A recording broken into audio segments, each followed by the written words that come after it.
ካልኣይ ቆሮንቶስ ምዕራፍ 9 ብዛዕባ ነቶም ኣብ ይሁዳ ዘለዉ ኣመንቲ ዝኸውን ረድኤት ክጽሕፈልኩም ዘድሊ ይመስለኒ። ክትሕግዙ ድልዋት ምዃንኩም እፈልጥ እየሞ። እቶም ኣብ ኣካይያ ዘለዉ ኣሕዋት ካብ ዓመት ጀሚሮም ንምሕጋዝ ዝተዳለዉ እዮም። እናበልኩ ኣብ ሰብ መቄዶንያ ተመኪሐልኩም እየ። እቲ ትግሃትኩም ከዓ ንብዙሓት ኣነቓቂሕዎም ኣሎ። እቲ ብዛዕባኻትኩም ዝተመካሕናዮ በዚ ተግባር እዚ ከንቱ ምእንቲ ከይኸውን ግና ከምቲ ዝበልክዎ ተዳሊኹም ክትጸንሑ ነቶም ኣሕዋት ልኢኸዮም ኣለኹም። እዙይ ከዓ መቄዶናውያን ምሳይ እንተመጹ እሞ ከይተዳለኹም ተጸናሕኹም ብኣኻትኩም ብምምካሕና ንሕና ጥራሕ ዘይኮነስ ንስኻትኩም እውን ከይተሓፍሩ ኢለ እየ።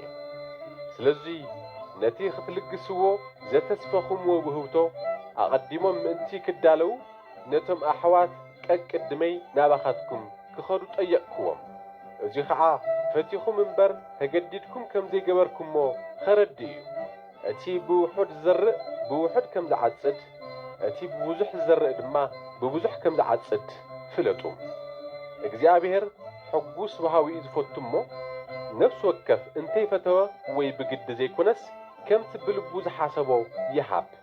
ከምቲ ቅዱስ መጽሓፍ ንድኻ ብልግሲ ሃበ ጽድቁ ንዘለዓለም ይነብር ዝብሎ እግዚአብሔር ከዓ ዘድልየኩም ኩሉ ረኺብኩም ብስናይ ተግባር ኩሉ ብሉጻት ኮይንኩም ምእንቲ ክትርከቡ ጸጋ ኸብዝሓልኩም ይኽእል እዩ። እቲ ንዘራኢ ዘርኢ ንተመጋቢ ምግቢ ዝህብ ኣምላኽ ዘርኢ ክህበኩምን ከበርክተልኩምን ናይ ጽድቅኹም ፍረ እውን ከብዝሓልኩም እዩ።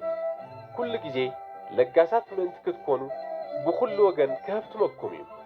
እቶም ነቲ ውህብተኹም ብኢድና ቢል ዝበጽሖም ድማ ንእግዚአብሔር ከመስጉን እዮም።